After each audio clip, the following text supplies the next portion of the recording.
Well, it's extraordinary, isn't it, to hear about, the fact that there's apparently a problem with women worrying about being too thin. That's, of course, not the problem. The problem is that everyone's getting too fat. And actually, there's no evidence, really, that any of this stuff has much of an impact. A lot of the science is very fuzzy on this. It's social science stuff rather than any real sort of reports or anything. I mean, what worries me about all of this kind of stuff is the implication that somehow we're going to make people's lives happier or better by encouraging them to believe that whatever body shape they are and whatever they look like, they're beautiful and they're going to be happy. That's evident. That's quite clearly not the case. I mean, if you look at women's happiness has been going down since the Second World War. Actually, every decade, women are getting more miserable as they get told that they can be who they want and look how they like.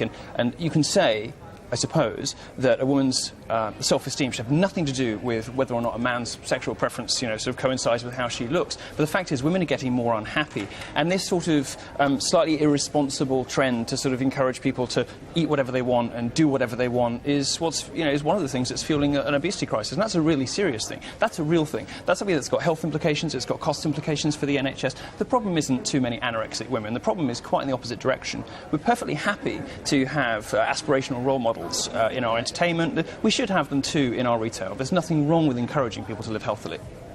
I've taken some time out of my busy schedule, being fabulous and doing my hair, to prepare a speech for you. Well, a few remarks, really. Feminism is cancer. Thank you very much. A particular brand of feminism which holds almost total sway in the media and in gender studies and women's studies departments. There are honourable exceptions. But by and large, I don't expect you to comment on any of your colleagues, but a lot of your colleagues are off-the-wall mental.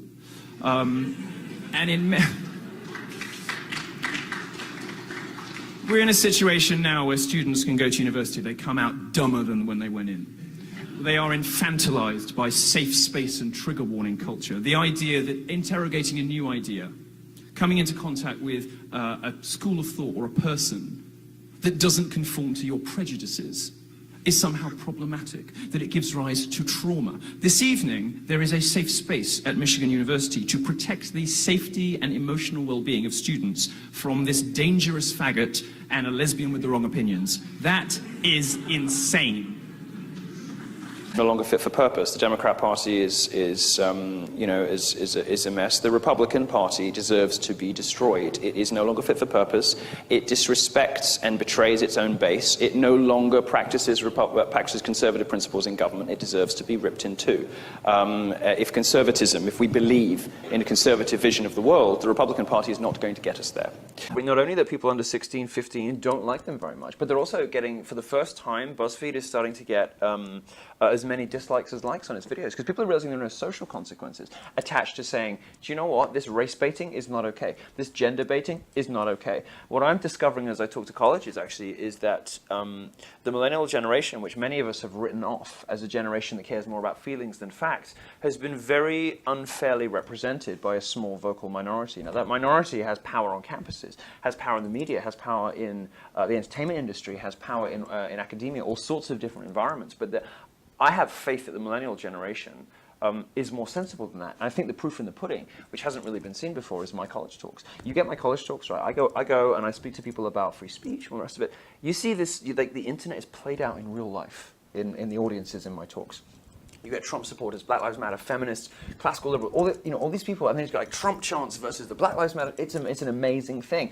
The level of... And then a wave afterwards. Right. The level of intellectual diversity in that generation is very much not what you would think if all you ever read was BuzzFeed. Well, you hear this a lot from scientists. You hear this a lot, in particular, from female scientists. But the fact is that there is some reason to suppose that there is an advantage to being a man in certain subjects. There's reason to suppose that gender essentialism, biological determinism, whatever you want to call it, the fact that there are male brains and female brains, may indeed have some basis in science. Now, this is sort of thrown out of the window completely by feminists and female academics who just refuse to accept that there's any reason whatsoever why there might be a gender imbalance. Two things on that. One, actually the science is very much still out on that. And two, if you look at equality in society, if you look, for example, at Bangladesh versus Norway, what you notice is the number of women in science and technology subjects actually goes down as societies get more equal, because women simply don't make the same choices that female academics and feminists would like them to. Women actually don't want to go into the sciences on the whole, and when they have every option available to them, they tend to choose not to. Right. These Joe, figures... you must understand. These figures are... You're going to accuse me of No, it's all mansplaining, aren't you? No, These doing figures it come that from way, so- averages across society. They don't take into account the different life choices that women make. The reality is that women do prefer a more balanced life. When they go to work, even if they don't have babies, they take longer holidays. They tend to take more holidays. And the reason that you know, they are paid more, up to about 30, 35, 39, depending on whose figures you believe. The reason that flips No, at only the between end, 30 and 39. the reason, no, that's actually not true. The reason that the figures flip after that age is because women make different life choices. Right. And if you take those life choices into account, no serious economist believes this stuff. It's repeated by politicians right up to President Obama, but no serious economist takes the wage gap seriously. That universities have started to go along with it. They have started to respect students' points of view when the students claim that they have been emotionally traumatized by different opinions. And the trigger warning and safe space culture has started to take root even in the best institutions in the country. My view on this is that anybody who asks for a safe space or a trigger warning should be immediately expelled. They have demonstrated... They have demonstrated that they are incapable of meeting the requirements of their course. Why are you here?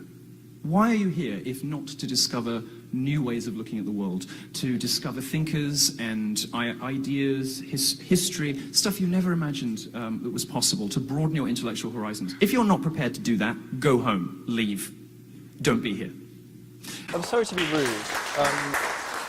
I'm sorry to be rude, but, you know, get a lot of platitudes and then a lot of contradictions from my right, because, you know, you say, well, we should have investigated diplomatic solutions, and yet you admit that the rebels haven't come to the table. I wonder I disagree with you. How do you I mean, what is your strategy for negotiating with a brick wall? Because it's quite difficult to negotiate when there's only one party. I disagree with you.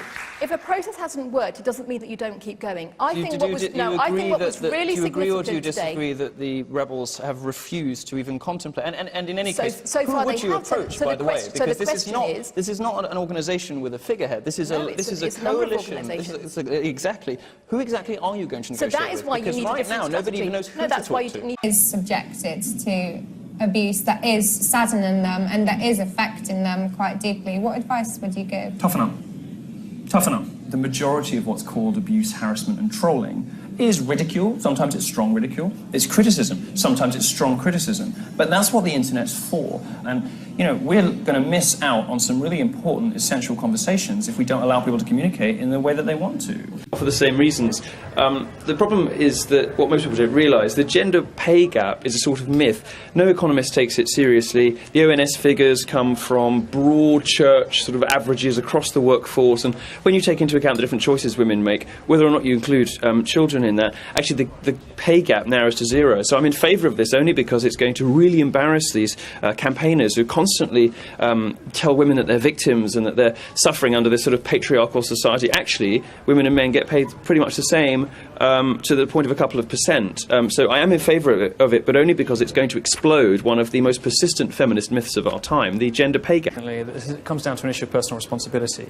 No cloud service is ever going to be completely secure. Apple does have a responsibility to make its software as secure as possible, but there will always be hackers who are much smarter and much cleverer and are much more determined to exploit vulnerabilities. What this boils down to for celebrities, just like everybody else, is personal responsibility. And if you're going to take pictures of yourself like that, by far the most intelligent thing to do is do it with a Polaroid. Don't do it on a device that's connected to the internet, that's sending your pictures to servers you don't control. It's a recipe for madness. And for somebody who is as rich and as famous as Jennifer Lawrence is, you know, it's sort of unbelievable.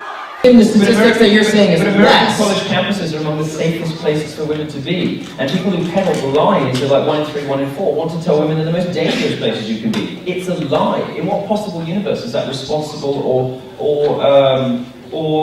caring behaviour? That's not the behaviour of somebody with integrity. That's the behaviour of somebody with a political agenda who cares nothing for the facts. Is there anybody in here who hates me? Anyone? Yes, there we go. Thank you.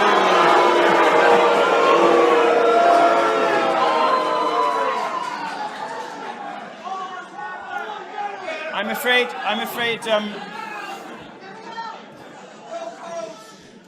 this is an event for 7s and above, so anyone who just put their hand up, please leave. Because they're higher in the victim pyramid than we are. The silence of feminism, and indeed the immediate victim blaming of young German girls after the sexual assaults in Cologne, and loads of others as well. There was a transgender couple that were beaten up after some Syrians found out they weren't really women. Women all over Germany being abused. 1,400 girls gang raped in Rotherham in the UK because the progressive authorities were scared of appearing racist and didn't police it properly. And that's not, feverish tabloid right-wing media. That's a government report that said it. This stuff is horrifying. Importing cultures which genuinely represent patriarchy, which embody all of the things that third-wave feminists say they hate, and importing these people en masse into our communities in Europe has been an unmitigated disaster. No, I don't agree that bigoted speech is always a bad thing. I think it's important to hear from them. I think it's important to hear from them. You see, what the left wants to do is it wants to enable its extremists on its own side, the sexists and misandrists of the feminism, the black supremacists of Black Lives Matter. They want to enable the extremists on their own side and silence the extremists on the other. Well, I don't like the extremists on either side. Racists, I don't like them, and they don't like me. I'm a miscegenatory, gay Jew. They don't like me at all. But what I want to do is give a platform to all speech. I want more speech of all kinds. Why? Like any other set of ideas, Islam is a set of ideas, and like any other set of ideas, we are perfectly entitled to interrogate it and find it wanting. I personally find it wanting. I would also like to say, as a gay person, I am fucking terrified by mass Muslim immigration because the homophobia in the Islamic community, in the Ummah, is not restricted to terrorists. It is not restricted to ISIS. 51% of British Muslims believe that gay sex should be against the law. This is not Muslims in Syria. This is not Muslims in Raqqa. This is Muslims who live 3 streets away from me. Every other one of them believes that my lifestyle should be illegal. 39% of British Muslims believe that a woman should always obey her husband. Where the fuck are feminists on that? 25%.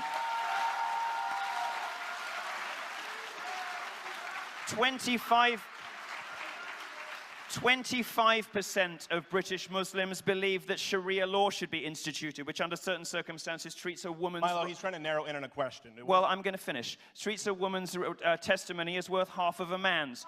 The Queers for Palestine, possibly the stupidest people to walk the face of the earth, overlook the statistic that 97% of Palestinians believe that homosexuality is an unacceptable lifestyle choice. I'm not scared by terrorists, I'm scared by Islam.